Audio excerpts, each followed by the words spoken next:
Hey, it's Chaya, and I'm back with Naked, a series created special to share the naked version of my story, of the story of the aftermath of living with anxiety, alcoholism, abuse, and ADHD, the four big A's. All right, I'm going to dive right in with a 5-minute share, the naked version of the next part of my story. Here's the serenity prayer. God, grant me the serenity to accept the people I cannot change, the courage to change the one I can, and the wisdom to know that one is me. Today, I want to talk about the next part of my journey, and I'm looking at the photo of me so that I can fully incorporate it.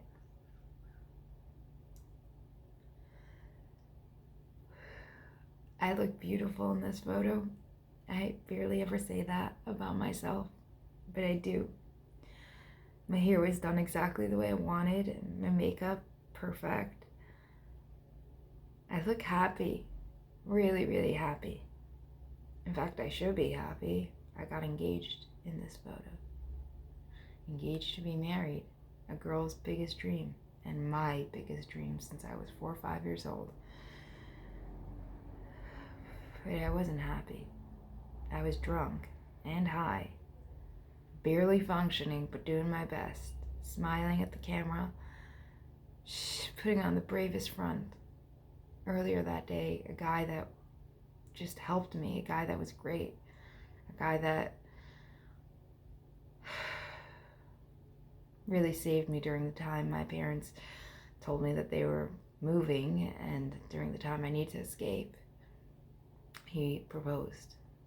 Well, to be more accurate, he was kind of pushed into proposing. I'll never forget the feeling of the proposal and how wrong it felt. And not because he isn't a good guy, but because he's not my guy. And because I wasn't ready for that. I was really young and terrified because my home was just being taken from me. That was the day I felt like I didn't have a choice. That was the day that I went through the motions of getting my hair and makeup done, but all that I could hear in the back of my head was this scream. My God, thank God for the scream, but the scream was so loud, and it begged me to listen, and all I could do was stay away from it. I was scared. I was scared of what happens next. I didn't know what happens next. My parents were moving within 2 days. We cut it close to the wire, you know? So when I was asked to marry someone that would take care of me, I mean, there wasn't a question about it. My safety had to come first. And I said yes. I remember, I don't believe I even said yes. I just kind of was like in shock, and there's a ring, I'm so excited. But the fear, the screams in my head, they didn't stop. They didn't stop that day or the next. So I want you to know, when you see a picture that looks like someone's beautiful and happy, there's more to it. There's more behind it. And just because someone got engaged or doesn't mean you know the whole story. And it's important to see this part of the puzzle, because that was when I first learned about not having choice. And that's what I took into my adulthood. And that's what I took into the story that happens next. Believing I don't have a choice, because that's all I've been taught. And this is painful for me because I know what happens next. And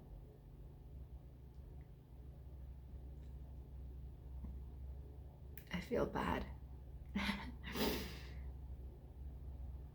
But I am really proud, because soon after my parents left and I realized, there's not enough high or drunk that I can get to live this way the rest of my life, I managed to pull it off.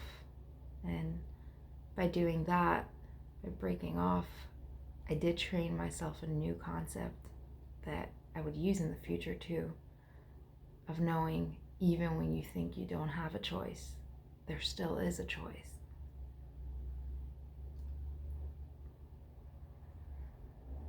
I'm sorry.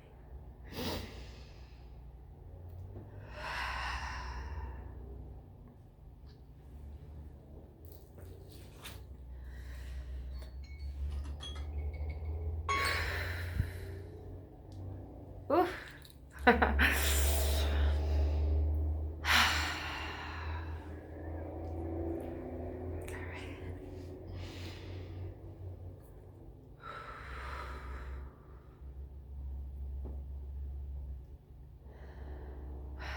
Sometimes it feels like we don't have a choice. Whether it's family, whether it's whatever it is. I want you to know we always have a choice. Always. And it's important for me to say that out loud because it's important for me that you hear that. Because in some area of your life, you don't feel like you have a choice and you're not giving it to yourself. You need to give it to yourself, otherwise you won't have it. And I'm sorry for all the times you didn't have a choice or you didn't feel like it. But today, you can change that for yourself. See, today, I do have a choice. Today, I speak my truth. And I choose that over other people. I choose me again and again and again.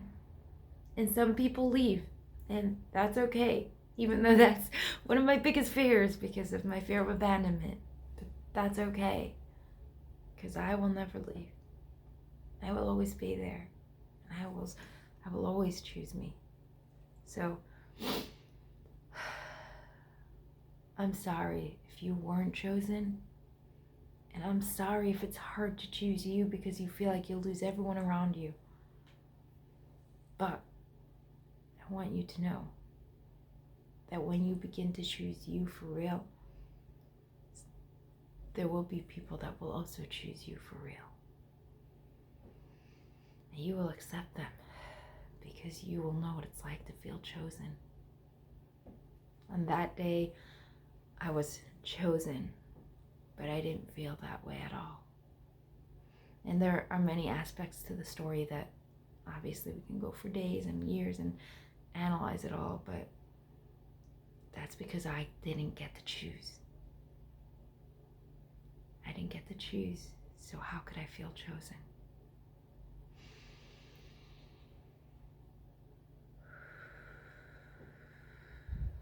So today, I want to choose. I want to choose to recognize that I can't change this world, but I can change mine and me. And hopefully, along the way, some people will join in and change their own worlds. And we can create this beautiful ripple effect of love and happiness and change. And most of all, of choice. So, God, grant me the serenity to accept the people I cannot change, the courage to change the one I can, and the wisdom to know that one is me. See you soon. Like and subscribe. Let me know that you like it.